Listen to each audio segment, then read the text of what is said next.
We're going to start with Eric Bailey from the Tulsa World, and then we'll go to Joe Bettner.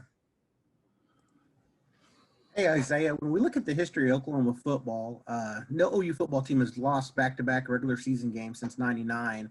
How important is it for this team not to be the one that sees that streak snapped? We take pride in the tradition here. So to us, it's very important. Losing regardless isn't acceptable. And to lose back-to-back here is unheard of. So for us to take this and have a chip on our shoulder going into the next game, we take a great deal of pride in having that sense of that urgency of how we got to finish the game and not just come out strong in the game. So we take a lot of pride in that. Thanks, Isaiah. Okay, Joe Bettner with the Norman transcript, and then Jason Kersey.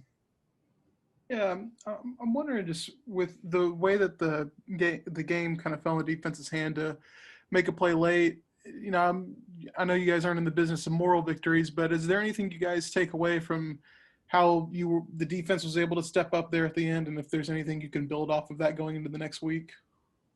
Well, overall, we know the way we finished the game was unacceptable, although we've seen areas that we did really great in, so we're building off those areas, and we're also critiquing the things that we didn't do so well in. And you can see it in our preparation throughout practice this week and how we hone in on the things that we weren't so well on. And, of course, we acknowledge the good things, but you're not going to get better by just continuing to praise something that you're supposed to be doing. We got to work on the things that stood out to us in a negative way. So working on those and the way we prepared definitely is going to show in this next game. Thank you. Jason Kersey with The Athletic, and then Ryan Aber. Yeah, Isaiah, I'm just wondering, how is Ronnie Perkins handling the early part of this season from your perspective? What's he like in practice? And just how's he doing? Ronnie's probably the loudest guy on the field at practice, knowing that in his situation that he can't be here. He practices every day as if he is playing right now. And he's taking on that role of leadership to an elite way. You can see it in film, and you can see it throughout practice, how he's on everybody's head, pushing us to go harder. And the other day, it was his birthday, and something that stood out to me that he said at the end of practice is that he loves being here regardless, as if he's playing or if he's not playing. And you can tell, he's not just saying it. And he's taking it real well. He's preparing each and every day as if he was suiting up this weekend. So he's taking it well. Yeah, if you was on the outside, didn't know, not knowing his situation, you would assume that he's playing. Thanks, man. Ryan Aber with the Oklahoman, and then John Hoover. Yeah, Isaiah, it's been a while since this team has lost this early in a season, and I know this season is completely different from any other, but how is the way that the team internally has reacted to that? How has it been different or the same to, the last couple of years when y'all have lost during the regular season? Initially, you could definitely feel, that different vibe in the room. But we took care of business on Sunday watching film. We watched film, got it out the way, looked at what we needed to work on. And we know we got to address, the problems that took place on Saturday. And as a unit, we don't want to harp on what happened in the past so much because it's going to get in the way of what we have in front of us. But we have to acknowledge that to know what we have to do better in the future to make sure it doesn't happen again. Appreciate it, Isaiah. Okay, John Hoover with SI Sooners, and then James Hale. Isaiah, I asked a linebacker this question. I asked a defensive back this question. I don't know if it applies as much to the defensive line, but I need to ask you as well. Looked like one of the areas you guys improved on the most last year was just pre-snap communication, being ready to go, having the call in. Saturday, I noticed right before the snap, it happened a few times. Guys were looking at their wristband, wondering what's the play, and they're moving guys around. The linebackers were moving the D linemen around right at the snap. Was there a communication kind of snafu maybe that arose on Saturday, or did something change that you guys are a little harder to get the signals in now, or maybe the defense has gotten a little more complex? How would you assess that? I wouldn't say it's anything that's new or anything that's changed. I just think in the heat of the moment with the momentum that K-State had and the type of urgency that they were having in that possession in those particular situations, I think that everyone was thinking too much, and they were more so worried about what they had to do instead of relaying the call to everyone else. So it was more of a team communication thing on our side. From my perspective of it, being the D line, I wasn't exactly sure on what was going on behind me, But I know from my perspective, it was more so thinking on too much on what to do, opposed to looking back, getting the call, hearing what it was, whether we had to move left or move right. So I just think it was in the heat of the moment, not focusing in on everything and trying to focus on more so something that applied to you, but not the bigger picture. So I think that's what it was. I see. Okay. Thank you for your time. Appreciate it. Yes, sir. Okay, we'll go to James Hale with KREF and then Kerry Murdoch. Hi, Isaiah. Hope things are going well.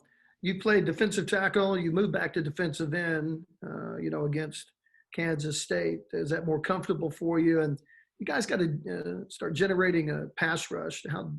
Talk about the pass rush, where it's at, and you got a pretty good quarterback who's going to be throwing the ball on Saturday in Brock Purdy. So what about getting after him? To start off, initially me playing D tackle and me playing D end, I'm comfortable with both. I mean, whatever to get our team the best opportunity to win, the best opportunity to be productive on defense, I don't mind playing. I'm comfortable in both positions, in both situations. I think in both positions I have an advantage.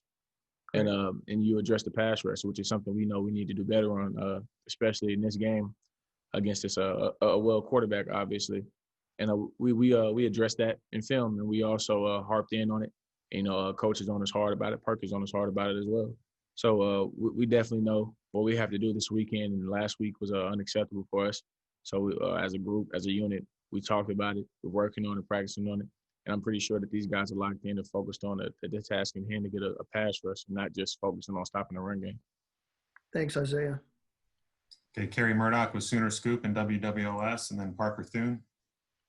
Isaiah, along with that, just not having Ronnie right now, and then losing, and not really having Jalen Redmond this fall. How much, talk has there been, kind of just motivating other guys about how important it is, to have a pass rush presence? I know Nick is there, but it just seems like, you really have to challenge guys to kind of come up and make up for some of what you guys are missing right now. Yeah, the talks in the room and the talks out there on the field are definitely honed in on that pass rush, because we have to get it to win games, and we have to get it to put our DBs in the best situation, get past deflections and interceptions. And also we've been talking about it, but like Buki said, talk is cheap. So we're doing drills out there on the field. We're putting ourselves in situations where we're not, always in the position to win. So we have to, fight through that adversity to, maybe fight through two blockers, or maybe, have to take another way to get to the quarterback. So we're not putting ourselves in the best situations to think it's going to be as easy as we think it's going to be in the game. So we're definitely doing new, not particularly new things, but we're definitely working more on those things to get a pass rush so we can do it this weekend. How much potential do you see out of a guy like Marcus Stripling, a young guy? Oh, definitely. I see a lot of potential out of Strip. He's definitely our fastest defensive lineman, and he's extremely twitchy. And, he uses that to his advantage in some situations, as you may notice sometimes. And I think the sky's the limit for him. I mean, he's fast. He's a twitchy kid. And I just think, he just hones in on his training, the things that we've been taught. I think he'll be a great fit. Thanks for that, Isaiah. Appreciate it. Isaiah, it looks like we've got one more question. That'll be from Parker Thune with SI Sooners. Yeah, Isaiah, you're one of the few guys on this team that's been around long enough to have been a part of the team that lost to Iowa State at home in 2017. So I'm curious, do the home losses hurt a little bit more for you? And in this particular instance, does it hurt a little bit more knowing that you're not going to get the chance to step onto Owen Field again until November 7th? Yeah. Whenever you lose at home, it does sting a little bit more, because you never want to lose in front of your fans. We know how hard we work. We know how hard what they fought through to get here throughout this pandemic. And we also owe it to ourselves and as well as to them to perform well out there on that field for 4 quarters. And that's the only quarter you can win the game in, is the 4th quarter. And we displayed a great first half, although we got to finish better. And knowing we won't be able to play out here for another couple of weeks, it does hurt, because we won't get the opportunity to redeem ourselves or show these fans what we're capable of. But we'll definitely we'll get there when we get there, and I mean, we'll do the best we can when the moment comes. But until then, we have to focus on what's in front of us.